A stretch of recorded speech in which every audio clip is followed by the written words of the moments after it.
Well, welcome everyone, and thank you so much for coming to our prevention service webinar. I'm Haley Figueroa with DPS Prevention Services. We are your team in DPS focusing on substance abuse prevention. This is a parent webinar series that we host on the third Wednesday of each month. We select a topic related to the health of our youth with a specific focus on promoting substance use prevention. Before I introduce our speaker, I just wanted to go over a couple of housekeeping items. There will be a Q&A at the end of the webinar. So if you would like to ask a question, please use the Q&A icon at the bottom of the Zoom screen. We do have Spanish interpretation available, which you can access also with the button at the bottom of the screen.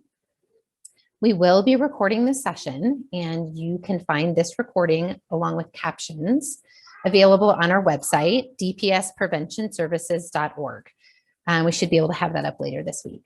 So today we have Levi Arithson, the DPS Program Manager of LGBTQ initiatives, is joining us to provide a high-level review of LGBTQ policies in DPS, why inclusive schools create more equitable schools for all students, and what you can do in your home and community to support LGBTQ youth. Levi holds a Master of Arts in Gender Studies and Visual Culture and is a proud member of the feminist theater troupe, Vox Feminista. Prior to being in DPS, Levi worked at Rise Up Community School as well as Out Boulder. Welcome, Levi. Hi, everybody. I am so excited to be here today to share in knowledge with you.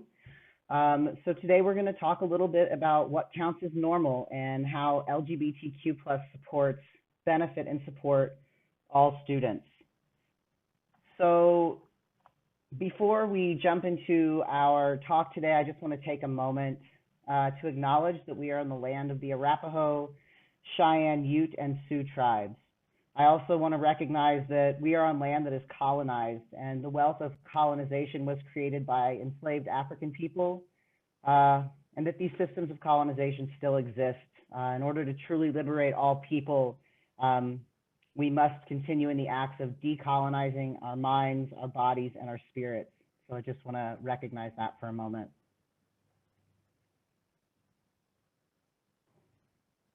Thank you. So this is what we're going to be up to today. We're going to talk about shifting our lens around LGBTQ topics and inclusion in Denver public schools. And so this is a really important crux of this work. Often people don't think of LGBTQ inclusion in our schools as an equity issue, and we need to shift the lens to that. We need to shift this to an issue of access and equitable resources and acknowledgement. And this helps in order to improve outcomes for LGBTQ students and all students. And I think that helps in terms of, as we start to think about what counts as normal and what gets left out in a binary process of normalization. So in order for something to be considered normal, right, there has to exist its binary opposite, abnormal, weird, or hidden, or not worth talking about, or silenced. And that type of not belonging can lead to harmful behaviors for our students, including our LGBTQ students, but definitely not limited to those students. So today I'm going to ask you to think about how might schools reinforce heteronormativity and cisnormativity? If you're not sure what that is, we're going to talk about that. And how does that exclude LGBTQ identities and other identities that don't fit heteronormative and cisnormative norms? That was a lot of norms in one sentence. And thinking about how schools can destabilize gender and sexuality norms in order to expand what is considered normal and appropriate to include in school. And so I hope we'll connect LGBTQ inclusion to inclusion for all. I hope you'll all leave questioning what counts as normal and thinking about the actions that you can take. So the first thing I want to do is just ground in our shared core values. If you are not in DPS meetings a lot, you may not see these as much as some of us do. Today, I'm really focused on two of our shared core values, putting students first, putting their needs at the forefront of everything we do, and equity, right? Celebrating our diversity and providing the necessary resources to eliminate barriers to success, right? And that is different for every student, and that includes LGBTQ plus students. So before we start kind of getting into the meat of our work today, I just want to take a moment and talk about the difference between gender identity and sexual orientation. I want to ground in this because this may be a new concept for some people, and it'll be, I think, challenging to kind of understand where I'm going if kind of this cornerstone isn't covered. So before I get into this, I want to say that gender identity, sexuality, sexual orientation, and biological sex are highly complex concepts and topics. And I'm not going to, if you leave in the next 3 minutes thinking that you have a strong grasp on it, then I'm probably not doing my job very well. So I just want to note that this is very high level for the purposes of this talk, but that these topics and identities are highly contextual, very individual, and very, very deep. So getting into this quick overview of sexuality and gender identity, on your screen you see an umbrella. Over the top says queer, and the reason that it's there is because queer can be considered a gender identity or a sexual orientation. Quick note, some people find queer to be an offensive term. Some people find it to be a term that has been retaken by LGBTQ plus communities. So I would acknowledge that this term doesn't resonate with all people, and that's okay. So on one side of our umbrella, we see LG and B, lesbian, gay, and bisexual. Those are sexualities, right? Those are sexual orientations, who we're attracted to, who we want to hold hands with, who we want to be in romantic relationships, right, with. And then on the other side of the umbrella is the T, and it says genders. So while lesbian, gay, and bisexual are sexual orientations, transgender and other gender identities are gender identities. So our gender identity has to do with how we deeply see ourselves. And it's made up of several different components: expression, a more formal term of gender identity, a very deep feeling of how we see ourselves. For some people, it has to do with biological sex and chromosomes, hormones, things like that. But for some people, it doesn't. And so these are different. They are not the same thing. Often they get kind of lumped in together as the same thing, but they're different. Really high level, gender identity is how you see yourself and your gender. Sexual orientation is who you're attracted to. And queer, as both a sexuality and a gender, basically means anybody that identifies as not heterosexual, right? So not, I identify as a woman and I'm attracted to men, and anyone who doesn't identify as cisgender. Cisgender might be a new term for some people. Cisgender means that you identify with the gender you were assigned at birth based on your biological sex, right? So like, I was born, I have a vagina, I was assigned woman, and I identify as a woman. So anything that is not that. And again, this is a very complex set of terms and ideas, theories, and lived experiences. And so that's just a really quick overview. Next, I want to talk a little bit about the breadth of gender and sexual diversity, which is what I'll refer to when I'm talking about LGBTQ plus identities. And so what you'll see here on the screen is, this is a screenshot from a report by the Trevor Project that came out last year about the mental health and well-being of LGBTQ plus students. And at the end, students were asked to self-identify their own gender identity and their own sexual orientation. And what you'll see from this is students are identifying in many ways, and language is shifting, right? There's new language a lot of the time. There's new language about everything, right? If you would have asked me in 1998, you know, what my Insta handle was, I would have had no idea what you were talking about, right? So language changes. And sometimes people feel like, oh, well, you know, this is a new thing, or, you know, I can't keep up with any of this.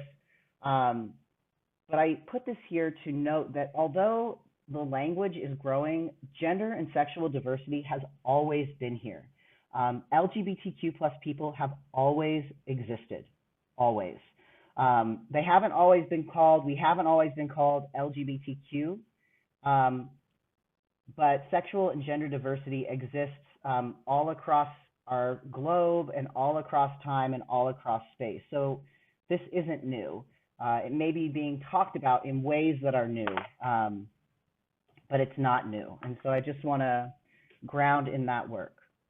So the next thing we're going to do is we're just going to ground in a quote, and I'd like you to take a minute and reflect on it. So this quote says, "When you ask people about belonging, they tell you their most excruciating experiences being excluded.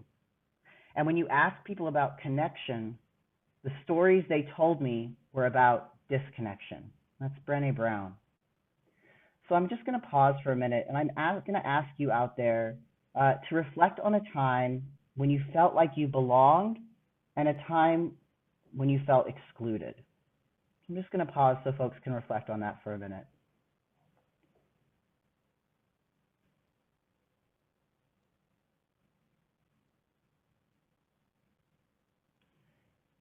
So I think, you know, when I was thinking about this quote, I was thinking about myself. I grew up in Tulsa, Oklahoma, and I've always been very masculine. I'm transgender, so I identify as trans-masculine, but I was assigned female at birth. And I think for me, I never felt like I fit in as a child. I was always a very masculine child, and that's not to say that all trans people have my experience. This is my own lived experience. But I remember feeling like I was a total outsider with other girls in my grades. And that sense of disconnection and that sense of belonging or not belonging was a huge impact on my life as a child. I remember other girls saying things like, "Oh, you're so weird," you know, and at that time I didn't have language to explain what was happening inside of me, but I distinctly remember the excruciating feeling of not belonging. And so I'm choosing to start with this quote because I want to ground our time today in belonging as harm reduction, in being connected to a school community, and thinking about how expanding our notions of gender and sexual diversity support all students as they grow into a diverse world, and what it means to give them space to explore who they are and create spaces where they know they can explore. And again, this is not just about LGBTQ plus students. This is about all students. So moving forward, when I think about this work, when I think about expanding and what it means to belong, a part of doing that is shifting what's considered equity in schools. And for me, in my specific work, a lot of that is unearthing heteronormative and cisnormative bias, right? So what we consider to be normal. So up on your screen, you'll see definitions of heteronormativity and cisnormativity, right? The assumption that everyone is heterosexual until proven otherwise, and the assumption that everyone identifies with an easily recognizable gender identity based on their sex assigned at birth, and the idea that being cisgender is the most normal, right? And in our schools, we think about heteronormativity and cisnormativity, right? It connects to who is overtly and subtly welcome in school and who is not. This exists really loud, it exists really soft, and it exists in between. So heteronormativity and cisnormativity is something that we don't think about unless we think about it. One of my most significant experiences when I worked at Out Boulder, and this must have been like 10 years ago, I saw Eliza Byard. She's the former executive director of the Gay and Lesbian Student Education Network. She spoke at a conference, and she said, "Our work as LGBTQ experts is disrupting the unspoken paradigm. the paradigms that assume everyone is heterosexual and cisgender until proven otherwise. So these are really deeply embedded structures. And they're often things that we think about as, when I say things we think about, I mean, we think of heteronormative and cisgender representation, content and discussion in our schools as objective, apolitical, and normal, right? While any other representation and content or discussion in our schools is more often than not considered political, inappropriate, indoctrinating, and offensive. And I think we have to unlearn that. We have to question those norms, right? So we're thinking about who belongs and who doesn't. And that is sent in hundreds of ways in our school day, every single day, right? And so when we think about talking about one kind of family as normal and apolitical and another kind of family as political and subversive, we need to think about that. We need to think about why that is and according to whom. Because what's true is that LGBTQ plus kids, families, and staff, they exist in every single school and every single grade in our district. So discussing different kinds of families and people is not controversial. It's what's true. It's what exists. And LGBTQ people exist. We exist in history, in literature, and even in science. So when we think about what it means to belong and belonging as preventative, we need to reconsider our lens around LGBTQ plus topics and their place in schools. And so when we're thinking about what it means to be excluded or included for LGBTQ plus students, we're actually asking a much deeper question. We're looking at an exploration of ourselves and our world and who defines what being a man or a woman is, that there are only men or women, and what it means to be masculine or feminine, and who benefits from these ideas, where they come from and how they maintain power. And so that's what I'm inviting today, is to start thinking about what counts as normal within heteronormative and cisnormative bias. Quickly, these are some ways this might show up in a school, because in all these examples, there lives an assumption that everyone's heterosexual and cisgender. And this is a deeply embedded norm, whether we name it or not. And if you think about it, the fact that we don't need to name it actually speaks to its depth in our schools and in our world. So I'll give a moment so you all can take a look at these.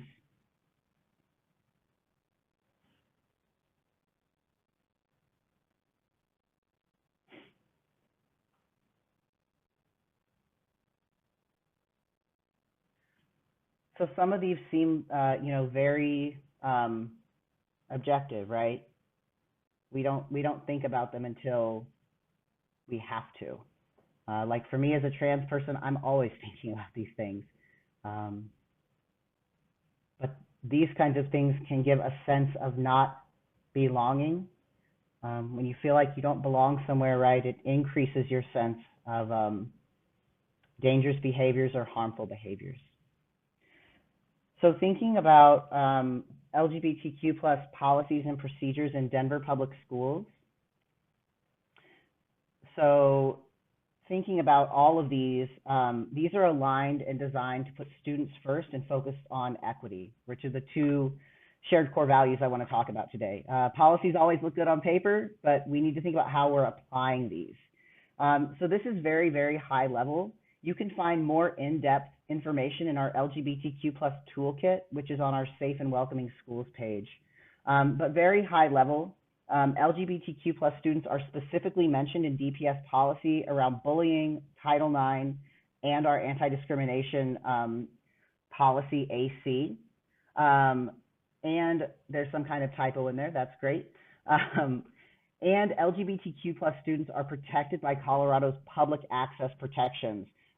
Public access protections guarantee equitable access to folks based on a lot of things. Gender identity, transgender status, and sexual orientation are specifically mentioned. And public access includes public schools. In a public school, we are teaching to and for everyone, and that includes our LGBTQ plus students. So very high level, LGBTQ plus students and staff have the right to dress in alignment with their gender identity. In general, you should try to kind of degender dress codes as just a general best practice. LGBTQ plus students and staff have the right to access restrooms and locker rooms of the gender identity they consistently identify with at school. So last year, DPS passed the all gender restroom mandate, which is great. And what that says is that all schools should have at least one single stall all gender restroom, and that's great. And no student can be forced to use that restroom. So if you have a child in your school who is a transgender girl and she wants to use the girls' restroom, she has the right under Colorado state law to do so. Students have the right to be addressed by their true name and correct pronouns by all without parent or guardian permission. So this is thought of as a best practice. We know that when LGBTQ plus students hear the right name and right pronoun, it significantly decreases depression, anxiety, self-harm, suicidal ideation, and suicidal completion. So thinking about that, in the schools, we do not require parent permission for a student to go by their preferred name or pronoun, and that is a protective measure that puts students first. If parents are not supportive, that can put a child in real danger at home, and at school, we want to provide the safest space possible. Students also have the right to privacy about their sexual orientation and their gender identity. So if there is a trans student in your school, you probably don't know. Students have the right to privacy about their personal information, and that includes their sexual orientation and gender identity. On the flip, if you have an LGBTQ plus child, it's nobody's business who knows. It is your choice as the parents and as the family to decide when and how people know. And finally, talking about LGBTQ plus topics in age-appropriate ways is allowed, and it's encouraged as a part of our Equity Cornerstone curriculum and our shared core values. Parent permission is not required except in sex ed. So if your child is reading Julian as a mermaid in their second grade class, we don't need parent permission to do that. Again, it's shifting that lens, right? And thinking about LGBTQ plus identities as different kinds of people, right? Thinking about LGBTQ plus topics as topics of inclusion and equity. If you're in second grade, you're not going to talk about what people are doing in bed no matter how they identify, but that's a common misconception. So all of these are meant to hold up questioning what is normal and to include LGBTQ plus students, staff, and families in our schools. Thinking about inclusion as prevention, thinking about what it means to feel seen and heard and supported in school, this is inclusion as prevention, right? It's a sense of belonging. These are some statistics from the GLSEN National Safe Schools Report, which came out in late 2020. I'm not going to read them verbatim, you can read them. But high level, LGBTQ plus students with GSAs and inclusive curriculums don't hear negative comments and are much less likely to miss school. We all know that being at school can be really hard for some kids, so making these changes in a school can make it a lot safer. There's also data in our Whole Kids survey, or the Healthy Kids survey, that increased supports always lead to less drinking, drug use, suicidal ideation, depression, and anxiety. I'm happy to connect people with those resources if you want to look at all those statistics. My presenting style is I generally don't like to run through a bunch of statistics. I'm really into stories. And then thinking about this on a larger scale for all students in schools with LGBTQ plus inclusive supports in general experience less bullying and decreased risky behaviors. When you think about a culture of acceptance in a school, it's a space where whether you identify as LGBTQ plus or not, it definitely gives space for exploration and acceptance and inclusion of all. So on that note, thinking about LGBTQ plus inclusion is inclusion for all.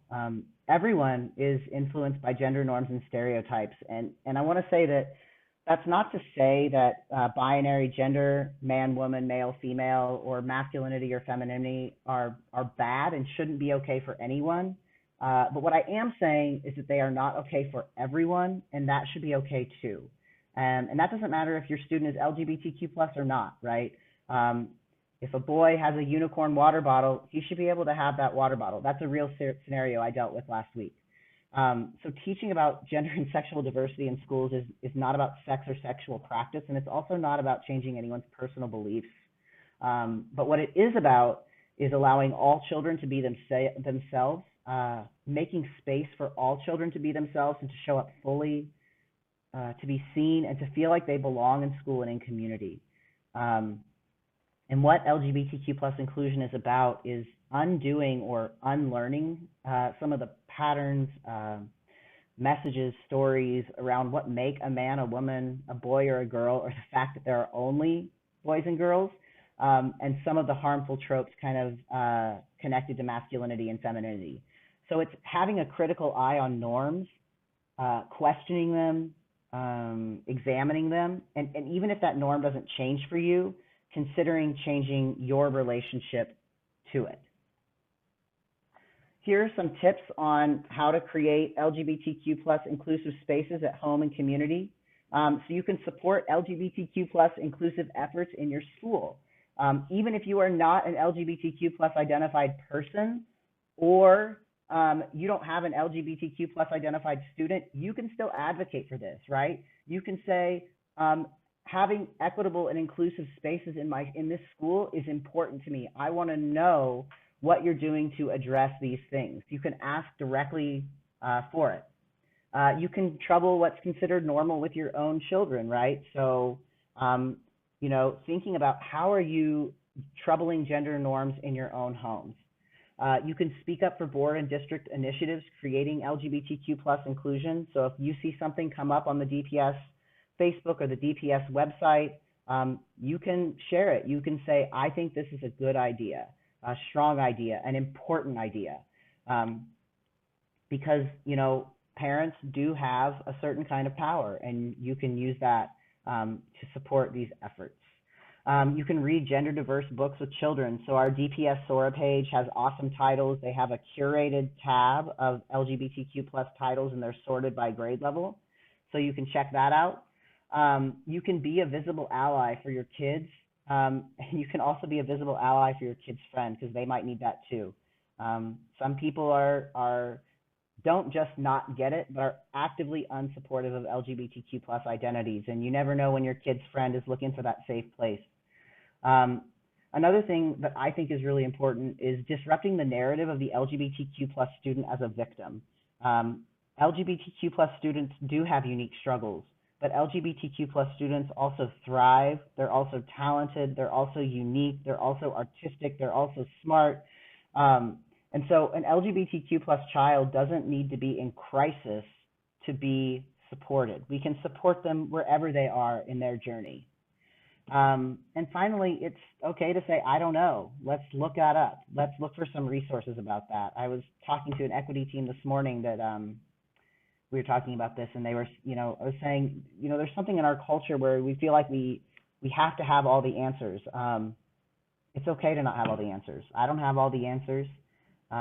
It's okay to say, I don't know, and seek support. So I encourage you to say, I don't know, if you don't know. Finally, here are some resources in and around our area. So you can take a screenshot of these, or I can have these sent out. These are just some different organizations in the Denver area. I'm not going to go through each one of them, but these are some great places to find LGBTQ plus affirming supports. And at the bottom, you'll see my email. If you have a question or something comes up, you know, tomorrow or 3 years from now, send me an email. I think I'll still be here. So that's kind of my presentation. It is my presentation. It's not kind of my presentation. And now we'll do some questions. Awesome. Yes. Levi, that was awesome, and really learning so much as a parent. So for those of you who would like to ask a question, there is a Q&A button at the bottom of your Zoom screen. And I will just go ahead and start with the first question. So for Levi here, as a parent, how important is it to know all the terminology? What's a good way to stay informed? Well, that is an awesome question. And I think that's a great first step, right? Because there's a lot of terminology and it's changing every day. Like that slide that I showed you all with the different self-identified gender identities and sexual orientations, when I read that, I did not know a lot of those. You know, like I'm 40, I'm not like the hippest person around. So a good thing you can do is you can make sure that you're looking at reputable organizations. An organization that I really like that has a lot of great information specifically about terminology, is called Gender Spectrum, and they're an organization out of the Bay Area, but they have a ton of virtual resources right now, and I highly suggest checking them out. PFLAG also has great vocabulary lists, and I think that's an important thing to know about. And I think another thing you can do if you have an LGBTQ plus student, you can ask them. They're pretty like on the cutting edge in terms of what's going on. So yeah, I think it's a good thing to know the terminology. And I think along with that, just to go a little deeper, is to kind of follow a child's lead if they're coming out to you, right? So if a kid identifies as pansexual and you're not sure what that is, say, oh, you know, can you tell me more about that? I've never heard that term before. And then just make sure that you're mirroring the language that they're using, right? So if a person identifies as non-binary, don't refer to them as transgender, right? Those are different identities. So in terms of terminology too, you can also follow the lead of your child or your students. Awesome. Okay, how can schools help students and their families with the coming out process? Wow, that's like a very in-depth question, because parents and families have all sorts of different needs, right? You're gonna meet all sorts of different kinds of families who have all different sorts of kinds of experiences in LGBTQ plus identities. Some families are going to be really against it. Some are going to be like, yeah, what can we do? And some families are gonna have a little bit of a struggle and a grief process, and then kind of like work it out.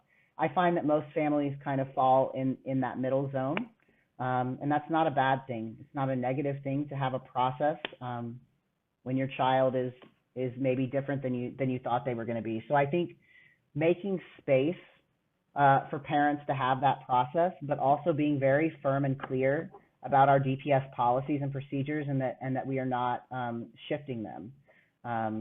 Those are in place to support children and support children in school. I think sending them to other resources such as PFLAG can be a really great way to support parents, because sometimes as schools, you know, we don't have all the answers. And sometimes, you know, me, even in this position, I am an expert. I am not the expert. And I think sometimes a skill of being an expert is knowing when to say, I don't know, let me find you another resource. So I was working with a family this week who wanted some support in Spanish. I don't speak Spanish. So I found a resource for them where they can connect with people, where they can speak in ways that are more comfortable for them. Or I've worked with families that are very religious, right? I'm not religious. So supporting parents with resources that can meet them where they are is a great thing.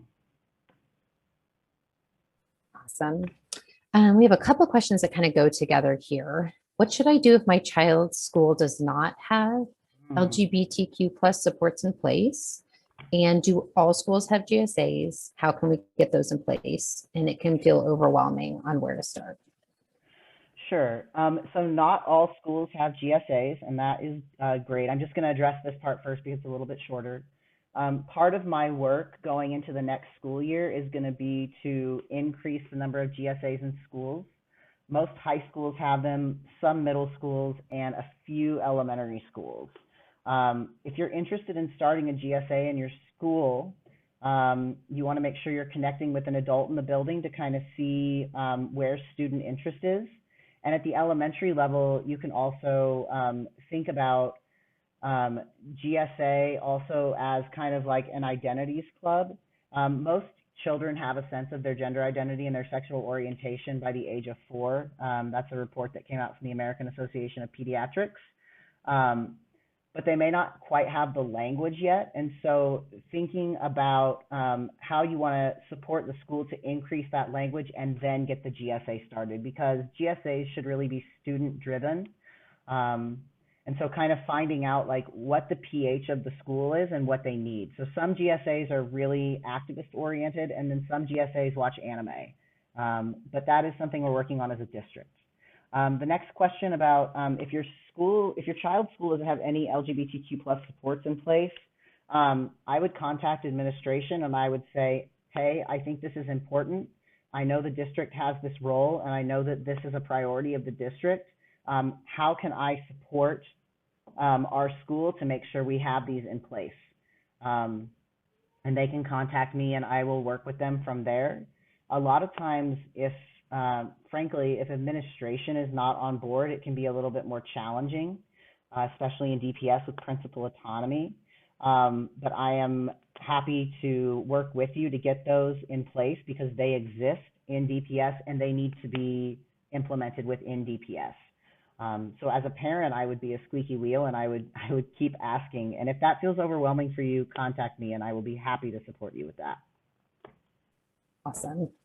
How can I be an ally when dealing with friends or family who are uninformed, using out-of-date terminology, or just generally have good intentions but just don't have enough information? Sure. I think those are really different things, right? So I think for people whose heart is in the right place, but they have a little bit more learning to do, I would seek to provide them with resources and really compassionate but direct conversation. Because I think people who want to do the right thing but aren't totally sure how, they need a different kind of support than people who, I was reading this article today that was talking about not wanting inclusive spaces. I was reading it this morning. And it says, you know, it's not a matter of knowledge, it's actually a resistance to knowledge. And so sometimes you kind of have to think about figuring out how to get around that resistance. And that really depends on your relationship with the person. If you're very close with that person, you know, you can meet with them or meet with them virtually, I guess, right now, and have a conversation with them. Some people really respond to data, right? Some people say, I want to see the numbers, I want to see the numbers. And for me as a person that generally enters something full of feelings, that can be really hard. But my supervisor actually presented this different way of thinking to me a couple of months ago, where some people actually, the way that they understand issues is actually by looking at the numbers. And so providing that. And then with terminology, you know, you can just gently correct, you know, like, hey, you know, I see that you're trying to do the right thing and talking about transgender people, but just FYI, we don't say XYZ anymore. Now it's this. And I know you want to be an ally, right? So it's trying to assume the best intentions with people while also holding a firm line. And I don't mean to be negative, but I think that there are people that we are not always going to reach, right? And I had a mentor that used to say to me, because I'm pretty ferocious, you have to kind of figure out how to fight your battles. Some of those battles may not be worth engaging in, especially on social media, in my personal opinion.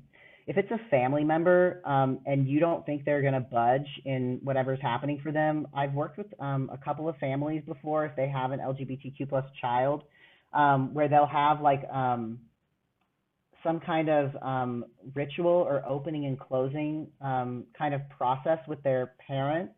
So if you know you're going to see, you know, Uncle Danny, and Uncle Danny's not supportive, is going to say something, you know, as you're getting ready to see that person, you have like something that you do to ground yourselves. And then when you leave that interaction, you have something else you can do to re-ground yourself. But yeah, sometimes that can be really challenging. Definitely. Okay, so what is the process in place to help students change their name or gender within the Infinite Campus system? Oh, this is a great question. And it's a very, very exciting question. Because something I worked really hard on with the DOTS team this summer, specifically Dave Wassner and Mark Long, thanks if you're out there, was updating our DPS systems so that there's more gender identities than male or female to choose from now. So I cannot go through the specific step-by-step processes, but I can tell you about it. There is a guide in the toolkit. So in order for a student to change their name and their gender identity in DPS systems, in Infinite Campus, you can make a request to the school's DQMT manager or anyone in the office, and they should just be able to go in and change that.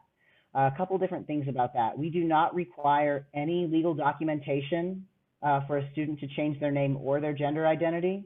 We also do not require parent permission. We do not want to be gatekeepers to a child's safety and well-being. In general, if a parent is supportive, they're going to support that name change. If they're not supportive, that's a different process that we're going to go through with that child. When a student changes their name in Infinite Campus, it goes down into all systems. And so if you're working with a student that wants to change their name in Infinite Campus, you just want to really make sure that they are in a safe home situation. I've heard requests from some families that we need to check and see if the family is supportive. That doesn't really make a lot of sense to me because the only way to do that would be to out the kids. So we don't do that. So it should change in Infinite Campus in all DPS systems. If you're working with a student who is not out to their family, or for some reason it's not safe for the parent or the guardian to see that name, we do have a way to go in and change it in the virtual environment in programs like Schoology and Google Meets. That's not something that's in the LGBTQ+ toolkit. If you're a DPS person and you're on here and you want to do that, you make a DOTS heat ticket request, and DOTS will manage that on the back end for you. Another thing I highly recommend, if a student wants to change their name in any forum in school stuff, in school technology systems, is you do what's called a gender support plan, and there's a link to that in the LGBTQ+ toolkit. And this is just a series of questions about how the student wants certain things managed. So if there's a sibling in the school and the sibling doesn't know, what happens if the sibling finds out? What happens if a friend, tells their parents and the parents tell your parents? And so it just addresses some of those scenarios and helps the student to think through some of them. That is a recommendation, but it is not a requirement. We really don't want to put up barriers and obstacles to students being able to be who they are, because we know how harmful that can be for our students. Awesome. And we have a couple of questions asking about if we will share out the slides and as well as the recording. And I think, Levi, you also wanted to share the toolkit. So we can share those out with an email. So if you register for this, you'll get an email from us. They're also going to be on our website, dpsprevention.org. Awesome. Okay. My child's friend is wanting help coming out to his parents. How can I support this, and what are some good resources? Your child's friend wants help. Well, clearly, you must be an awesome ally and very supportive if the child feels comfortable sharing with you. Depending on your time and energy, you could do a gender support plan with the child. I think, anytime that somebody wants to come out, the best thing to do is to follow their lead. And not push them to come out, but you can ask questions, right, when the child is over at your house. I don't know if people go to people's houses right now, but you can say, hey, how's it going? You can ask the child, what kinds of supports do you think you need? Children are extremely wise about their needs, and you can kind of respond to that. If they decide to come out and they feel scared, you can offer to be there. You can let the child know that if in the case that the child needs somewhere to stay, they can always stay with you.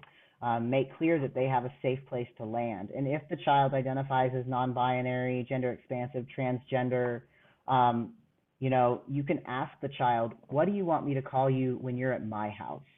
What pronouns do you want me to use? Because hearing the correct name and pronoun, if you're a transgender, gender nonconforming, gender non-binary person, is probably one of the most uplifting and supportive things that you can do.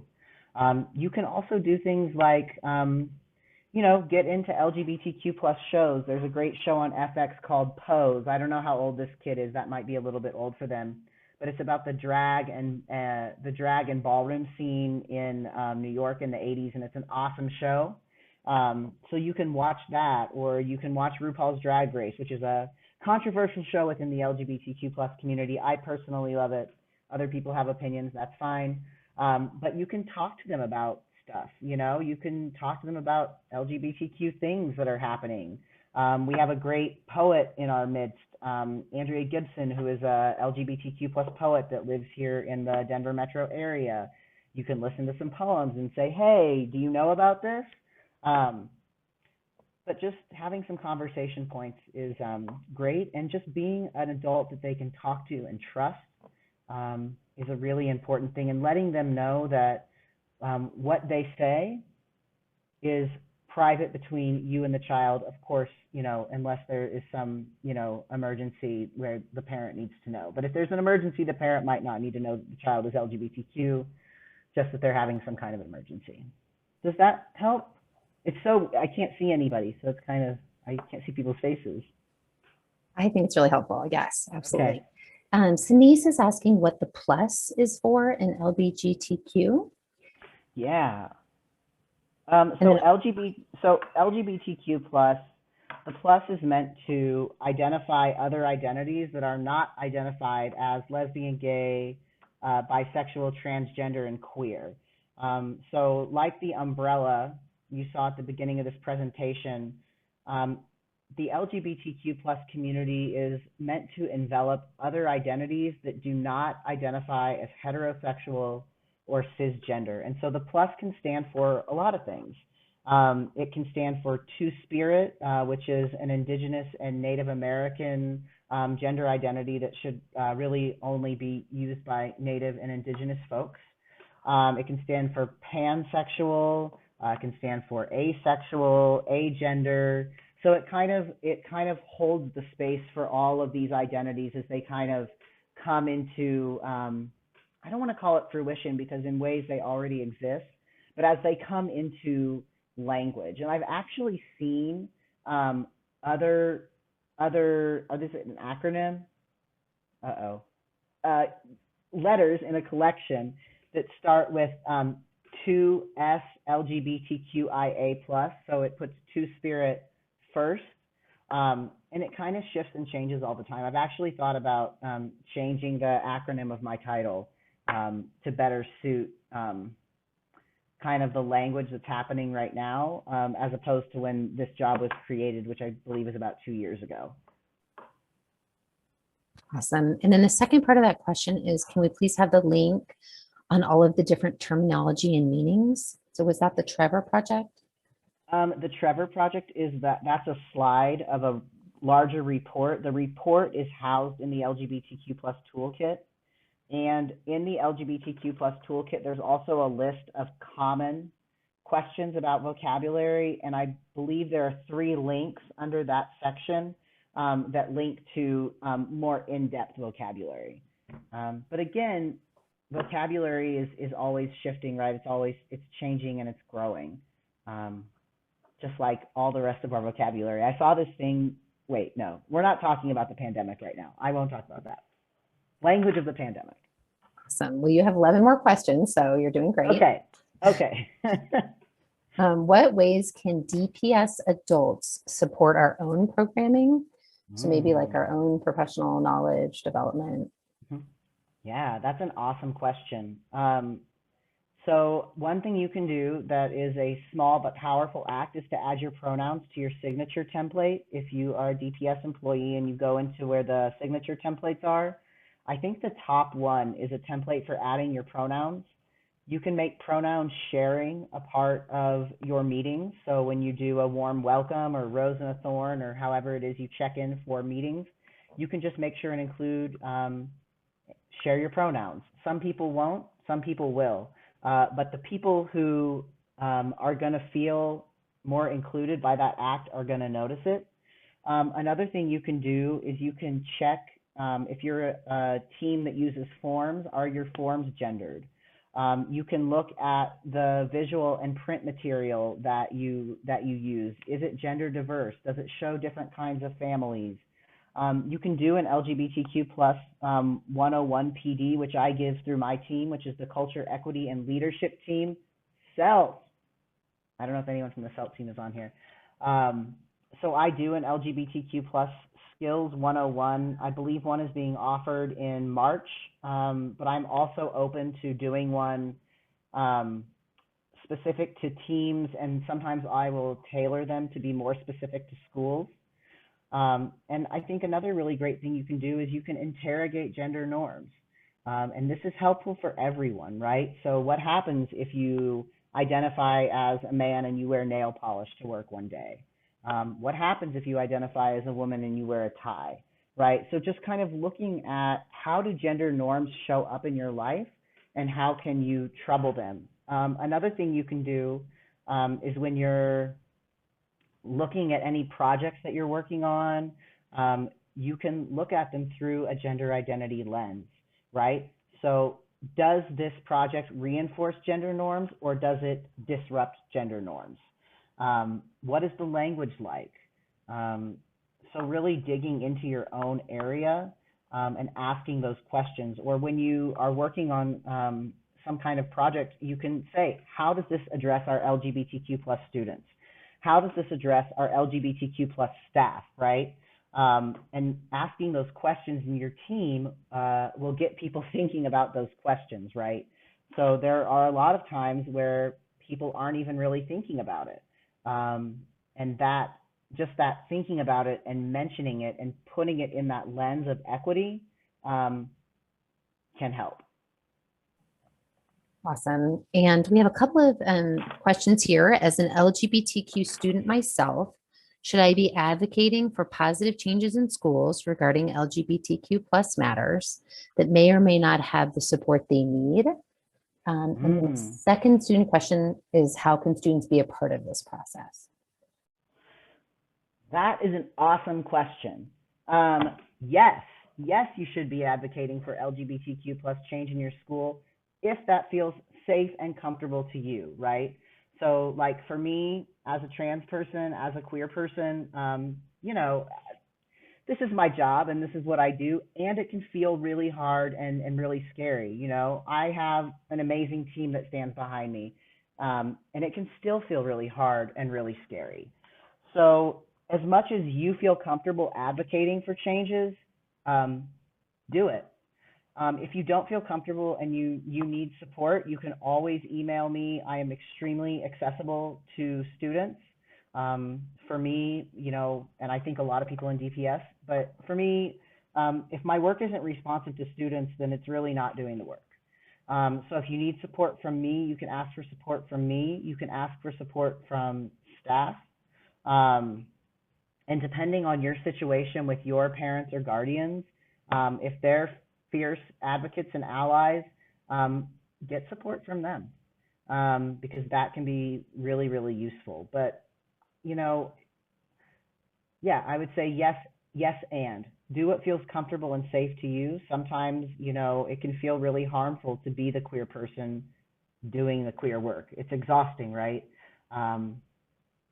So take care of yourself, and know that there are tons of LGBTQ plus elders around DPS that want to support you and are here to support you. And I am by far not the only one. What was the second question? I totally spaced out because I got passionate. Yes, no, I can have a drink of water. Everyone can see me drinking out of my sport bottle here. Awesome. I think you hit most of it. Okay. How can students be a part of this process? And then just as an LGBTQ plus student myself, should I be advocating for positive changes in the school? So I think you did a nice job. Okay, cool. Are there specific concerns or support for students adjusting to one of their parents coming out later in life? Wow, that is an awesome question. No, but that is a really good idea. There are supports around the community. So PFLAG is a great support for parents. If you are a student that is in a process with a parent, we have great we have great counseling services through Denver Health. And if your school's counselors are LGBTQ plus affirming, which I believe most of them are and are excellent, you can seek that support there. On some of these on this resource page, some of these organizations, Joy as Resistance is a LGBTQ plus affirming therapy group, and Queer Asterisk is as well. And I believe Queer Asterisk works on sliding scale. So reach out for help, but that is an awesome idea. I did not even think about that, so thank you. Awesome. Another good question here. I think my child might be LGBTQ plus.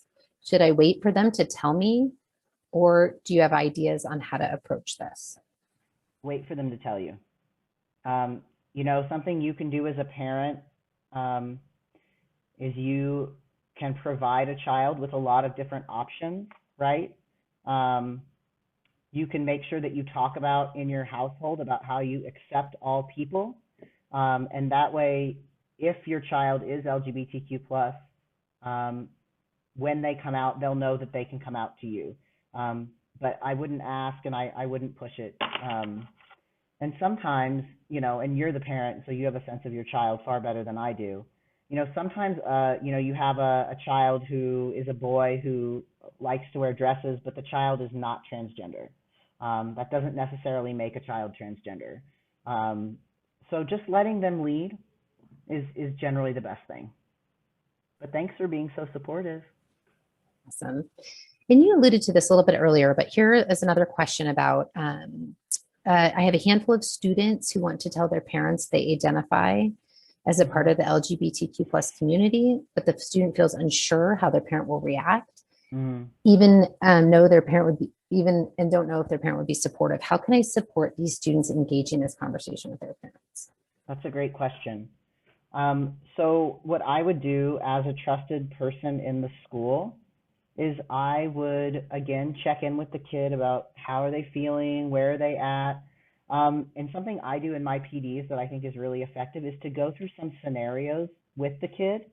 So talking to the kid and saying, well, if this happens, what do you think you want to say? If this happens, what do you think you want to say? If this happens, what do you think you want to say? And that's kind of surface and assuming that it's going to go well.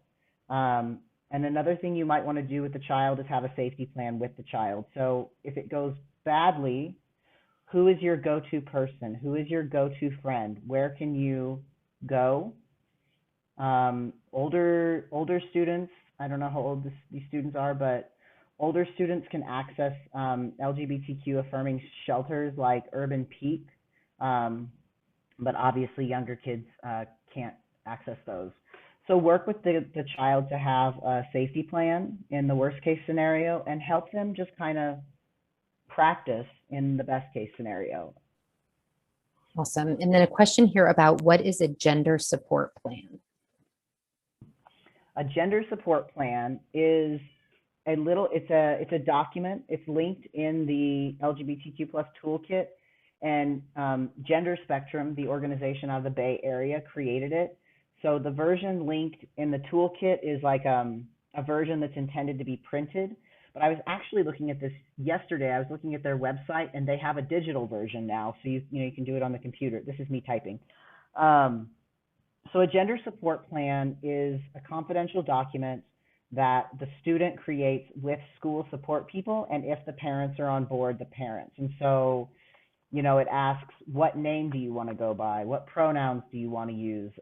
What restrooms do you want to access? And so it's just a series of questions that ensures that to the most extent possible, the child is in charge of what that gender transition in school looks like, right? So depending on your school, you know, if you're in a large school and the child is in the 6th grade, you know, they may want the 6th grade folks to know about it, but not the 8th grade folks. But it kind of depends on, you know, is there a sibling? Are there cousins in the school?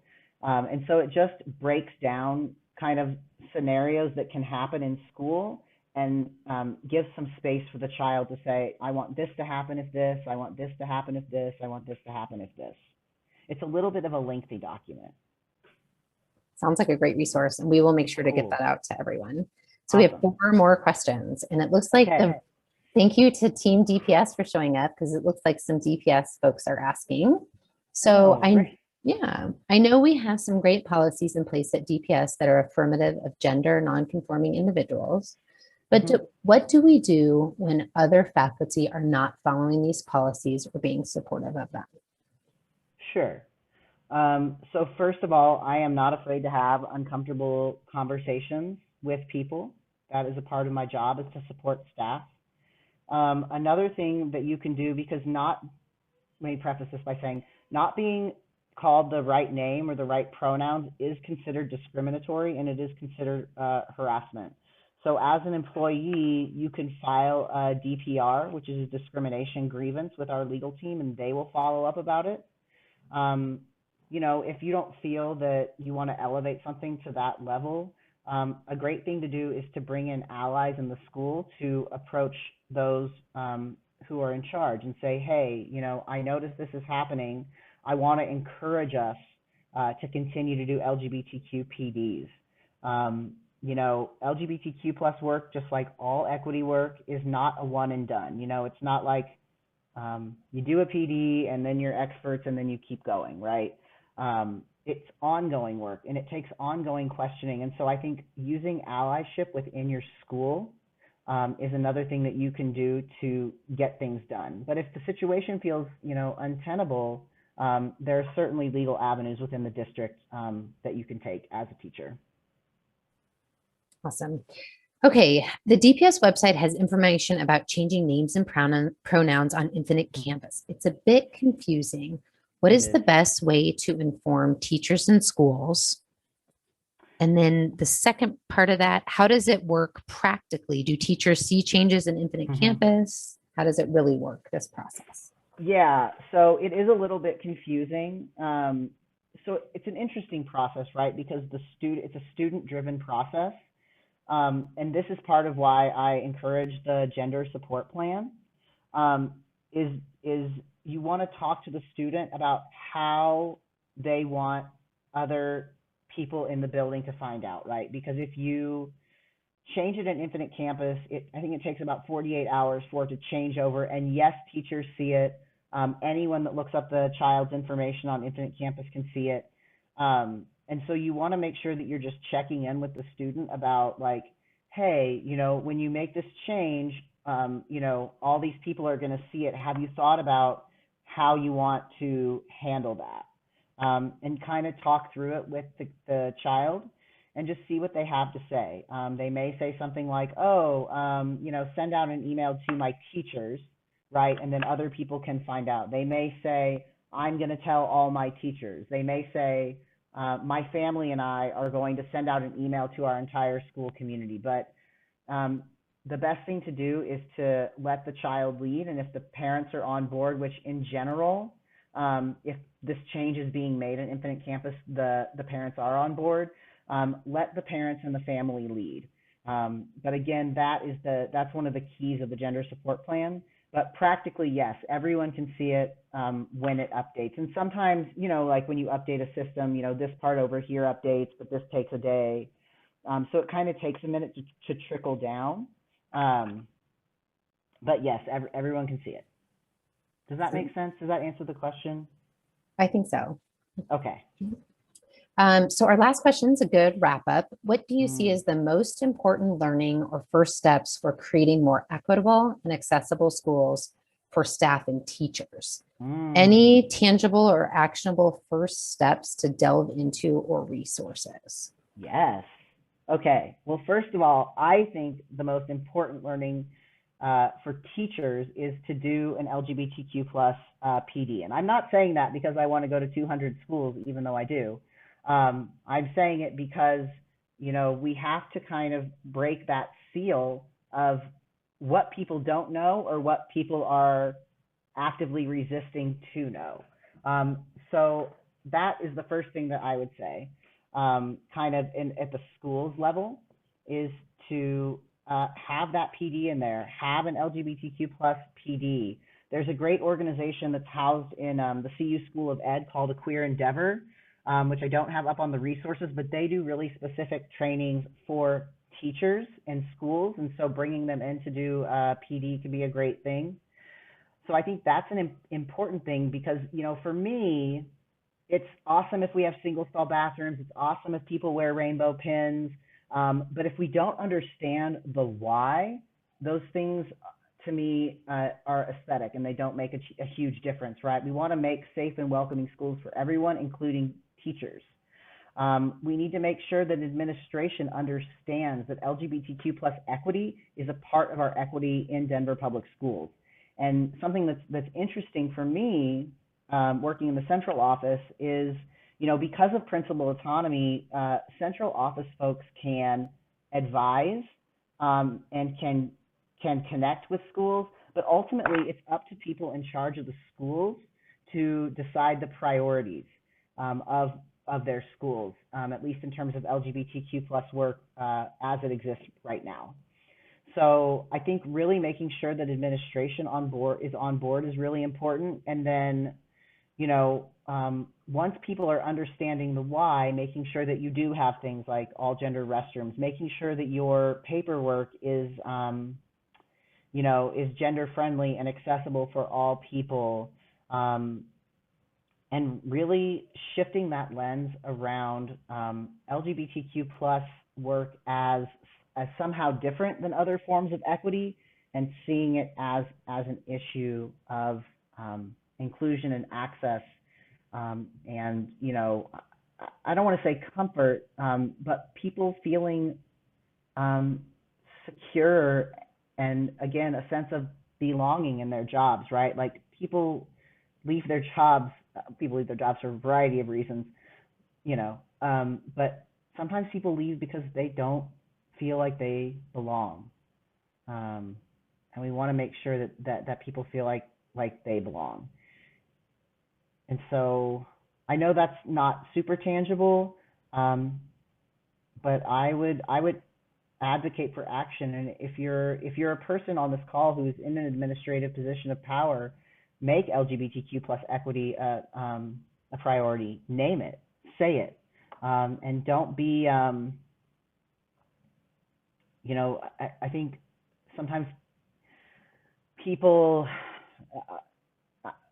can be just like a little bit like, oh, about LGBTQ stuff, right? Because it can touch on something like someone's religious beliefs, but not in a public school,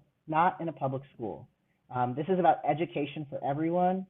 And so we have to just like boldly name it, and not be in fear. And some of that is having the knowledge. So continue growing your knowledge. Contact me. I have tons of resources. This is a rainbow of resources that I'm doing with my hands. And I'm happy to connect you. And then I see one more talk. Okay, and so let's see, a couple more. This was amazing. So yay. Yeah. Thanks for your passion, openness, and honesty with presenting information and answering questions.